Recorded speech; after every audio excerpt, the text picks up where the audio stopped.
Gloria, man, you've had a great career. I remember seeing you in so many things, and now you're in a big time Stephen King horror film. Now, I guess the first thing I want to ask is like, this is an interesting character. This is a very complex character. How do you go about as a performer finding a balance and being okay? I'm okay with some of what she does, finding that fine line between villain and just someone trying to survive. Yes, indeed. Well, uh, James, it's nice to meet you first and foremost. It was Absolutely. great. It was great to dive into the role of Cap Hollister because so much of her is unknown. Yeah. Because there wasn't a definitive answer to her own history or what's happening in her life today or what her dreams or her goals are. Do you know what I mean?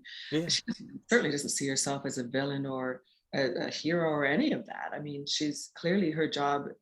It takes a lot to have gotten to the position where she is. Hmm. And this particular project, if you will, of getting Charlie back, so for the good of the country. Basically, it's like we're not going to hurt her. I'm not going to just, abuse the child. It's clearly this is the best place for her because of this amazing talent that she has. If she's out there in the world, she's going to be destroyed, right? It's true. So if you think about it in that way, it's a whole other different way to go about it, which was great fun. Also, because there was so much space, and Keith Thomas and I talked a lot about that space and what we could, my thoughts about how to fill that with a myriad of different emotions and intentions and her desires. It was fun. I loved every single minute of it. Well, and you hit it too because I saw that in your performance. I saw that this is someone who really thinks she's doing the right thing. For her, this is the right thing. This is the right path, and that's that. Hey, props to you for that. Thank you. What was your connection with? I mean, had you read the book? Had you seen the original film? Yeah, I hadn't read the book, but my actually the first Stephen book that I ever read was The Shining. So, Nice. it was like been a fan of his since that time. But yes, I'd seen the original. I have to say shortly after it came out, so that doesn't matter. Anybody can know how old I am, but that doesn't matter. But knowing they were doing a remake and that they were open to, and I remember Martin Sheen very clearly, even when they mentioned doing a remake of Firestarter, I was like, oh, I remember Martin Sheen in that role. I Yeah. watched it again, of course, but knowing that they were open to the possibility of, you know, casting it very differently, and I read the script, I was like, oh yeah, yeah, yeah, yeah. And because it was so different than anything I've ever done. And, I'm always, who doesn't want to do something different? But Of again, it course. was because of that kind of unknown aspect. It was what was not being said about Cap Hollister that I was most drawn to. And Stephen King, you were a fan of The Shining. Like, how old were you when you read that? I was so young. I don't even know where I got that book, but I read it and I was terrified. I couldn't, I'm from Canada originally and I still love winter. And my dream was, even at that young age, I was like, oh my gosh, I'd love to be stuck in a place in the middle of nowhere in the mountains with a big fireplace and snow outside and nobody around. And I read The Shining. I'm like, oh, hell no, I can't. That's destroyed forever for me. That's not going to happen. Those kid fears always come back to haunt us, don't Ain't they? that the truth? No, one of the things that Keith is a fairly new director, and Bloomhouse has a way of taking in fresh talent and giving them an opportunity. What for you? You've worked with a lot of directors, some famous ones we've heard of, but what was it about him that made it easy to kind of find it, connect the character, and really live in this world? Well, because I watched his first film, the first film he did before Firestarter, which was The Vigil. Hmm. And first of all, I tried to watch the whole thing before he and I met via Zoom. I couldn't because I was so scared, but it wasn't scared like it was a psychological thing. It was the suspense, his light, his clearly his direction, of course, but the light, everything was just, you just sucked into this world, and the world that it was, it just it I couldn't. I said to him, I really wanted to watch the whole thing, but I couldn't sleep that night. I could only watch the first 30 minutes. I had to turn it off. It was by myself in the middle of nowhere. There's no way I could.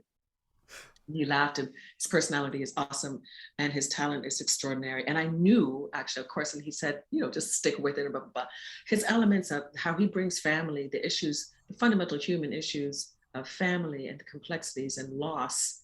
And, this man is really talented in the combination of weaving in the suspenseful, horror stories with this humanity and the emotional aspect. And I just knew after, speaking with him and then watching the rest of the vigil, starting from the start again, from the beginning, that I was like, oh yeah, this is the guy for this movie, no question about it. And again, talking about Cap and also, how we saw eye to eye on her as well. I was like, look, I played district attorneys and all of that. I don't know, I want to do that with this role.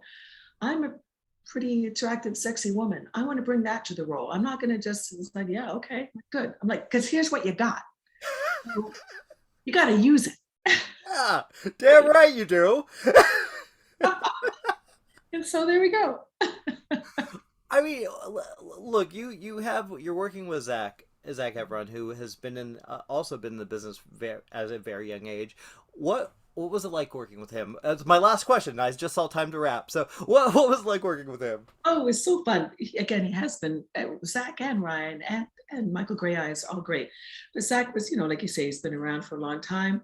Really easy to work with. Super fun, really light and very kind of light-hearted in a way, like very light-hearted. But then when it came down to our scenes, like same with Ryan, very fun and light. And then we're ready to go, and all of a sudden it's locked in. It was great, so great. And I wish I could do that. I just stay so intense the whole time. By the end of the day, I'm so exhausted. I'm like, okay, can I have a glass of red wine, please? Because it's gotta wind down. I'm all like.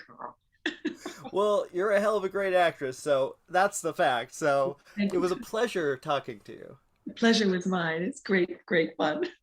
Cheers, Gloria. Daddy. What's going on, sweetie? Something feels weird. Something's changing. You remember the tools we taught you, right? Pencil, desk, paper, shoes. You're weird. Everything okay, Charlie? It happened again. What happened? The bad thing. If you ever start to lose control, what do you do? It didn't work. She's not a robot, Annie. She's a little girl. With little girl emotions, which are wildly unpredictable. Charlie? She just has to shove it down and keep it hidden.